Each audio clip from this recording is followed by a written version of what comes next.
is the Procrastination Reset, how to finally turn avoidance into follow through, which I think will be useful for so many people here. And so let's go to the presentation that I have for you. And here we go. Yes, and I am Susanna Sweeney, psychotherapist and coach. I work with my clients very much around emotional resilience, where in my Optimise program, we're fixing, first of all, their emotional baseline, which is often faulty when it comes to anxiety, overwhelm, procrastination, imposter syndrome, self-sabotage, and things like that. You can be sure there will be a lot of chronic stress in the way of emotional resilience. So we're clearing that and prepping them for high performance.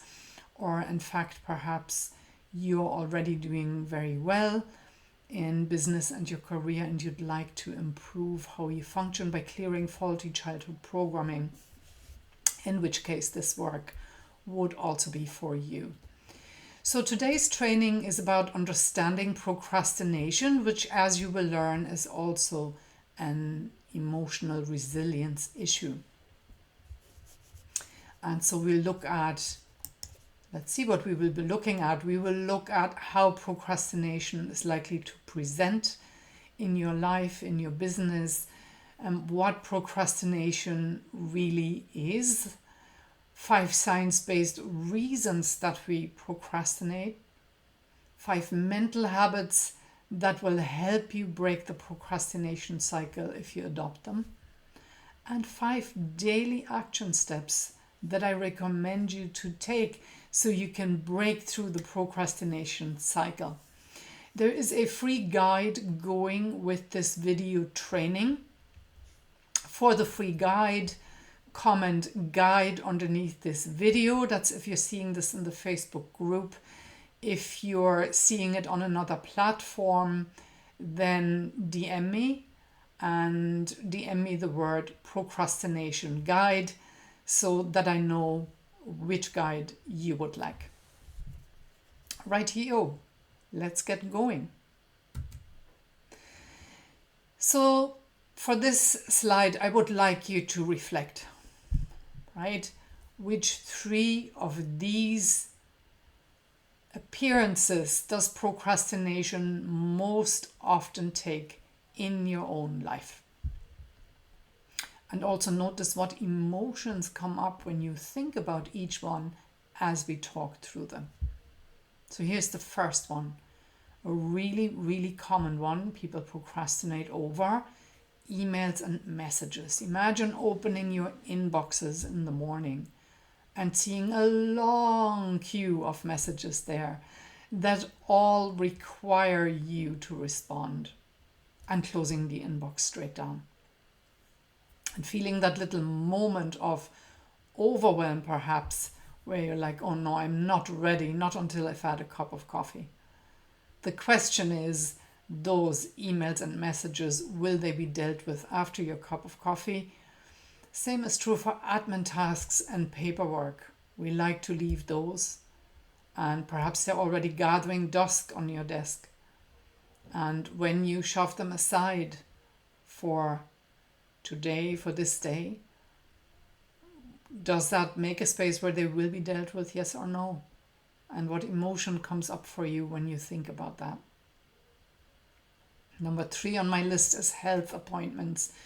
People procrastinate over making health appointments.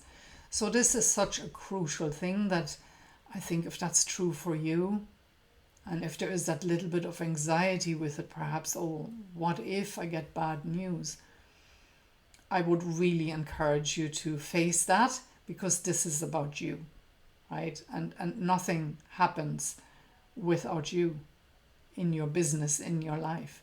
So let's make that a priority. 4th reason, or not reason, the 4th item that people love to procrastinate over is exercise.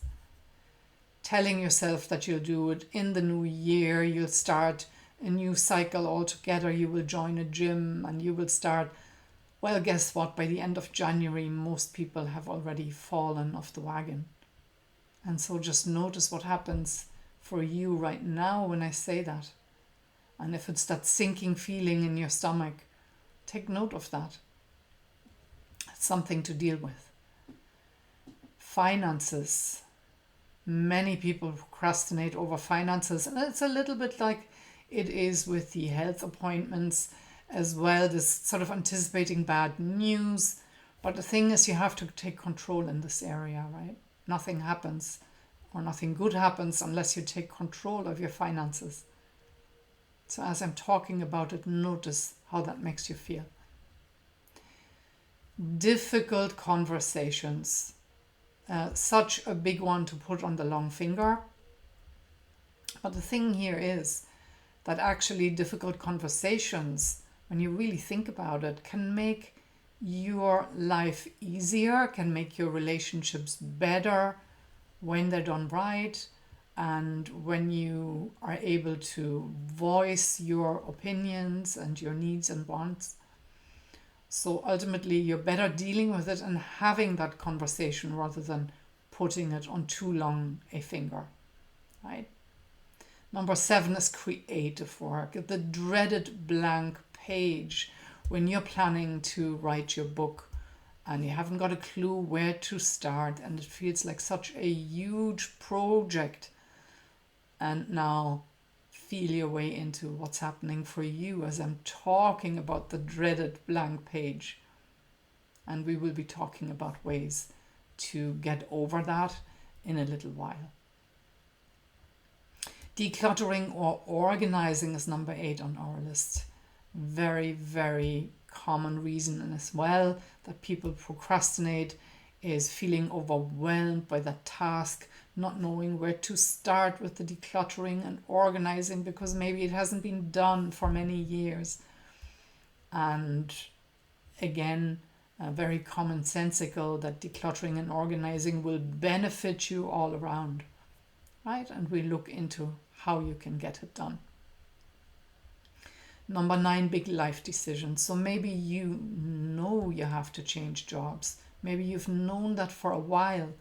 Maybe you know you haven't been feeling right in your relationship for quite a few years, but you're dreading making that decision. And so it's put on the long finger for another year. And again, just notice how that feels when we're talking about it. And number 10 on my list, believe it or not, rest and self-care is also something that people very commonly procrastinate over. And you may identify with that, getting stuck maybe in a cycle of scrolling in the evenings, or maybe watching some things that afterwards you don't find worthwhile when you really think about it, and not going for real rest or for real self-care that will help you to bounce back.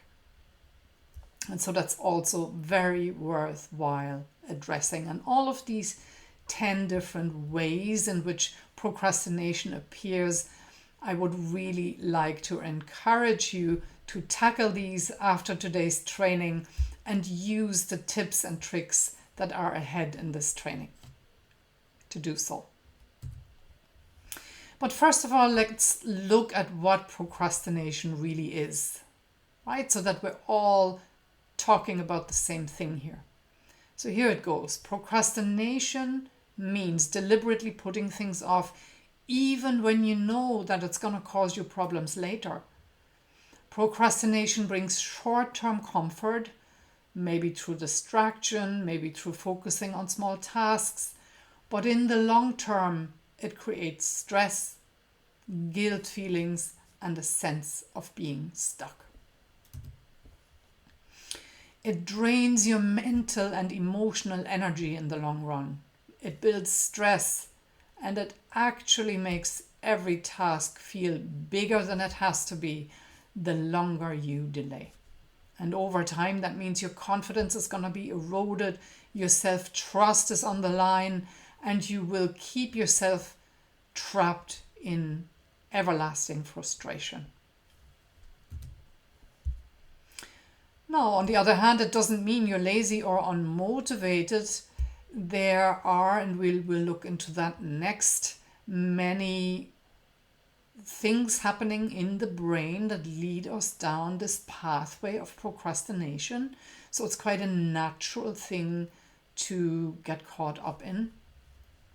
What it shows, simply take it at face value. It shows that something in you is finding the next step hard to take. And let's look at what can be done next. So here's a procrastination expert, Fugia Sirois, PhD, who says procrastination isn't a character flaw, it's an emotional regulation issue. And that may surprise you. It is very much linked to emotional resilience and emotional regulation, as we will see, which really is good news. It's not a mystery, and there is so much you can do in this realm of emotional regulation when we get there. Right? But first of all, let's look at 5 science-based reasons that we procrastinate. Number 1 being short-term comfort over long-term goals. This is a choice that our brain veers towards, choosing short-term comfort over long-term goals. And this is because every time you achieve something, you get a small dopamine hit, and your brain just loves this little dopamine hit. And that's why scrolling, snacking, or maybe answering just one more email often wins out over the big project. The big project, well, finishing that and the promised dopamine hit around that is so far in the future that we like to stay here and do it right now. And you know, that's what smartphones and smartphone addiction is built on, is tying you into this constant push towards a dopamine hit. But so taking the short-term comfort over the long-term goal, there's a word for this. In psychology, it's called temporal discounting, valuing the immediate comfort more than the future benefit. Again, we will look at skills to get around that. But even just understanding this, that this is a thing, can be very helpful because it makes you feel less guilty, less frustrated, and maybe it can help you take the pressure off on yourself as well.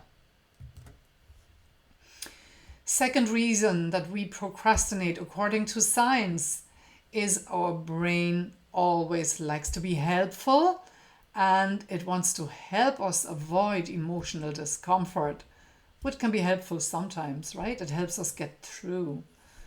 So when you have a lot of self-doubt in your life, a lot of fear of judgment, a lot of pressure to perform, then naturally your brain would like to protect you from that. And that's why you may be avoiding the bigger project, like writing that report here, because you're already anticipating that whatever you produce won't be good enough for your inner critic. So it's a very short-term way of managing emotions, and of course it won't help you in the long run. So it's important to understand the why, that this is a thing that your brain is likely to do. But of course, if you want growth, if you want to move on in your business, it's so important to conquer it and move through it. And you will learn today how to do that. Third reason that we procrastinate, according to science, are certain personality patterns that feed delay. Most importantly, perfectionism.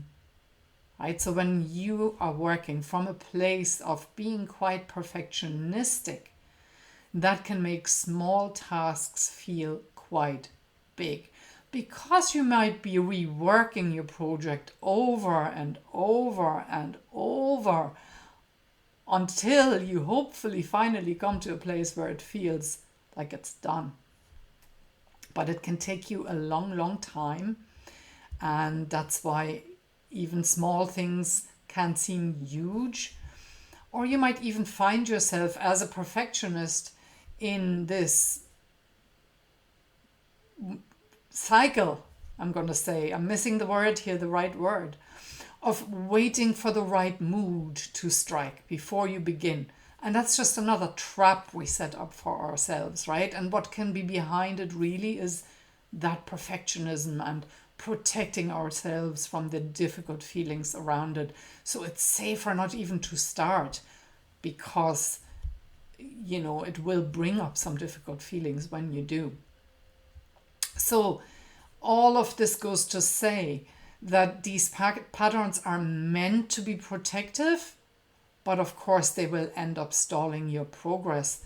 And so it's very important to learn how to get around them, how to get past them. The fourth science-based reason we procrastinate is avoiding unpleasant or overwhelming tasks. Same thing. We like to avoid discomfort. The brain likes to protect us from uncomfortable feelings.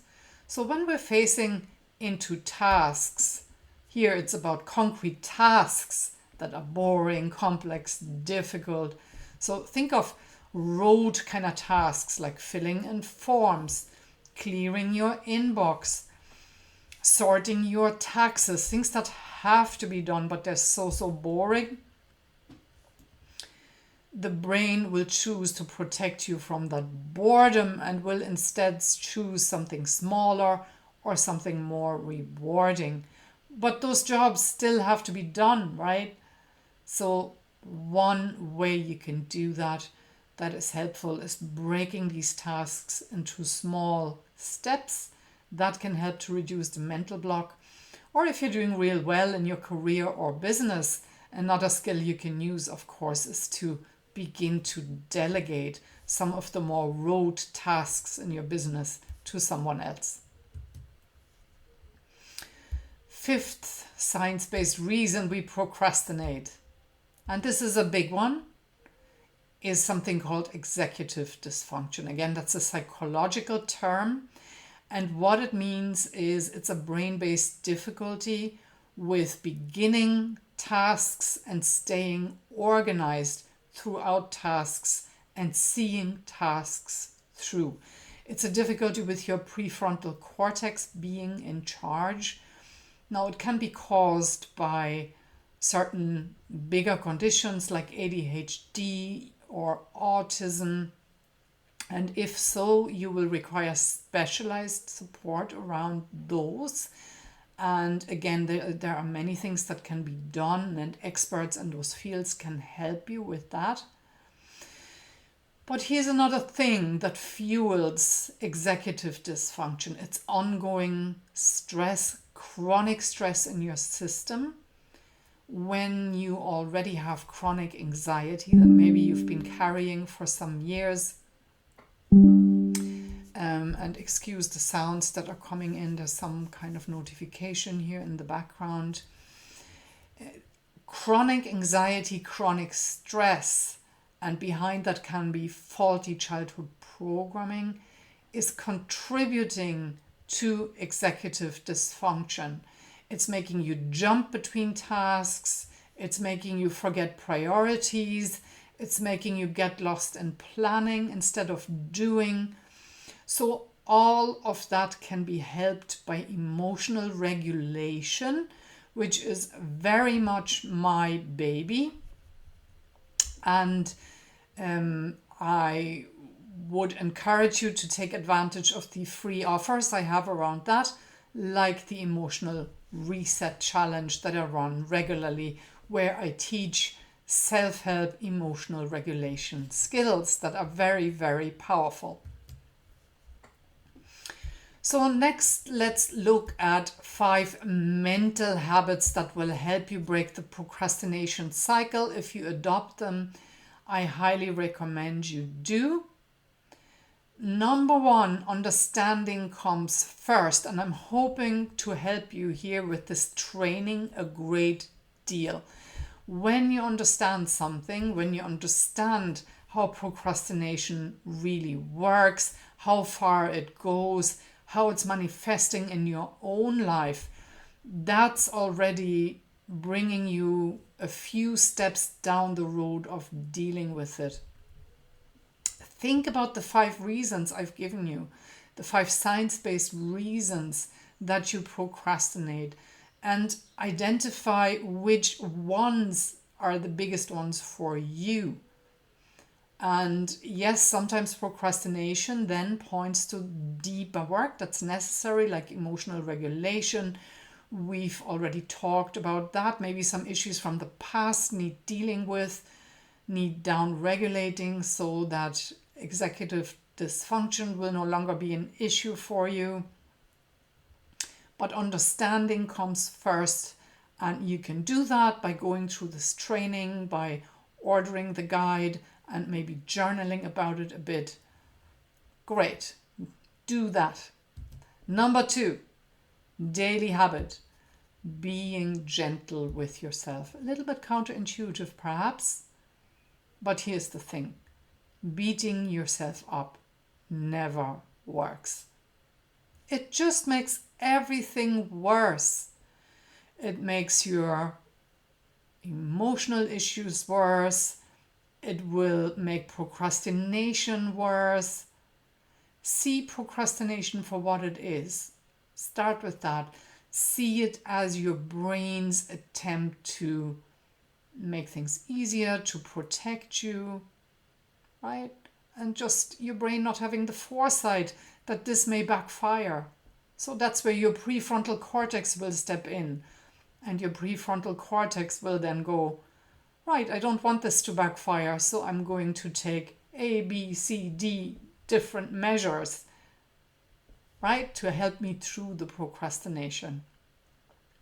But don't give out to yourself if you can help it at all. Treat yourself like you would treat a friend who's having difficulties, right? This is a really good rule of thumb to adopt here. And when you do that, it will instantly calm any frustration, and it will calm any fears that come around procrastination, and it will give you a much better foundation to work from. Third mental habit to adopt on a daily basis along the same lines is lowering the pressure on yourself. Again, a little bit counterintuitive, but I think you're beginning to get what I'm talking about here. Having high standards for yourself, on one hand, can be helpful. In your business in general, that can be helpful. But if it becomes putting pressure on yourself to perform in areas where you're not ready to perform yet, because maybe you have some emotional regulation issues, then it's just going to make everything harder, right? It can backfire, putting pressure on yourself, operating, this is what I'm saying, operating from a place of chronically putting pressure on yourself, that's what will backfire. So aim for progress in this area. Don't expect flawless outcomes, right? Just aim for progress, because you are human, and being human means around every corner imperfection is waiting for us, and that's okay. So done is better than perfect, right? Lower the pressure. Number 4 on the list of mental habits that help break the procrastination cycle, regulate your emotions. We've already talked about that. Strong negative emotions, if you get them daily or regularly, they're a big pointer that there may be a faulty emotional baseline there that could benefit from fixing. A sure signpost for that is anxiety, low mood, self-doubt that keeps resurfacing. I highly recommend you address those issues. Good starting place is my Emotional Reset Challenge, which is a regular event. register for that and or register for all of my events. I will put a link into the comments where you can do that. And once you're on that list, you will be first to hear about the next upcoming date. It's a free event, the Emotional Reset Challenge. I teach really fantastic, powerful self-help, emotional regulation skills that you can bring with you from the challenge. So it's really worthwhile investing those 5 evenings. We do it over 5 evenings, and you get a free piece of work done on the challenge as well. And finally, the 5th mental habit that's useful in breaking the procrastination cycle. And this is a very commonsensical one, and one that's really easily done: creating the right environment. So take a good look around you. Take a look at your desk. Take a look at your laptop. Are there many distractions there? Is your workspace cluttered and disorganized? Do you have everything handy that you need? Do you have all sorts of messaging apps and notifications open on your laptop? And if you do, I highly recommend closing them. The fewer obstacles your brain sees, the quicker it will jump into action. And this brings us to 5 concrete daily action steps that I recommend you take and adopt. They will help you through procrastination. Number 1 is mindful observation. Now, I recommend this to everyone in this group. I recommend it to my clients. It's a powerful skill. Once you master it, it's not difficult, it's easy to do. All you're going to do is you're going to imagine all day and every day a little observer sitting on your shoulder, a little witness, little creature who witnesses everything you do, all the decisions you make, all of your thoughts, everything you say, all of your habits all day long. And this observer doesn't judge. It's not their job to judge. It's just their job to observe and feed the information that they gather back to you. Why? Because information is power.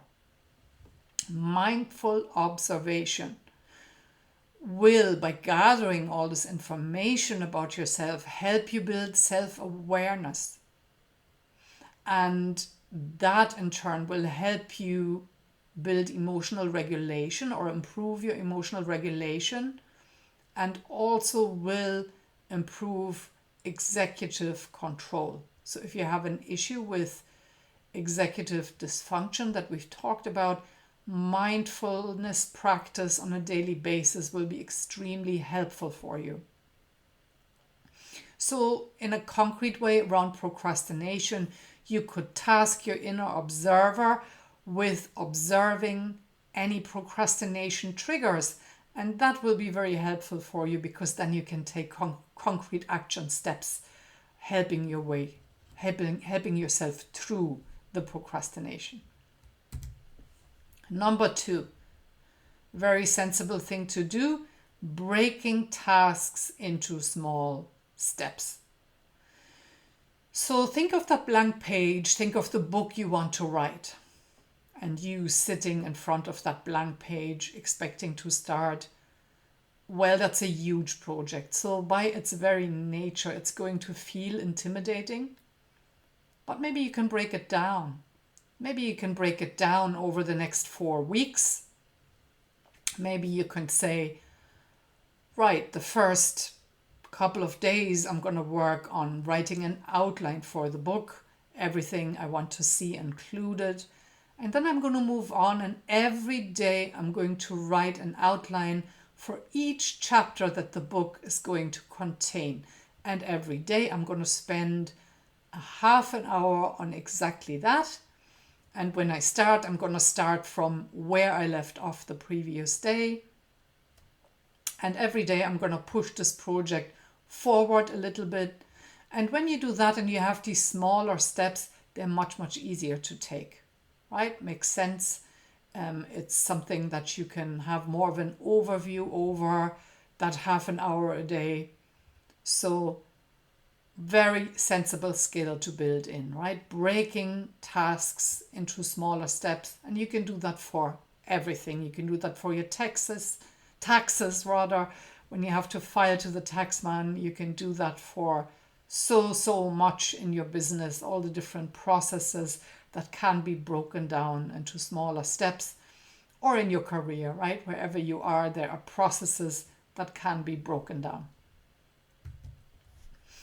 Number 3, this is something very, very useful that I learned in college when I was doing my master's a few years ago.